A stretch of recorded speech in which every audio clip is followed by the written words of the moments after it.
Здравейте! Вие сте с рубриката Светлинки в действие, а аз съм Ваня. И в днешното видео ще ви разкажа за фината моторика и защо е толкова важно да я развиваме от ранна детска възраст. В частни детски градини Светлина обръщаме специално внимание на фината моторика. Остават две до края. Вижте, мамо, още като го сложи, няма толкова дупки, остават две. Която включва уменията, свързани с контрола на малките мускули на ръцете, пръстите и китките. Развитието на фината моторика е изключително важно, защото тя е основата за много ключови умения, необходими в ежедневието на детето.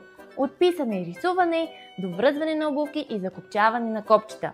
Чрез разнообразни игри, занимания и специално подбрани материали, ние помагаме на децата да усъвършенстват тези умения, докато се забавляват и учат.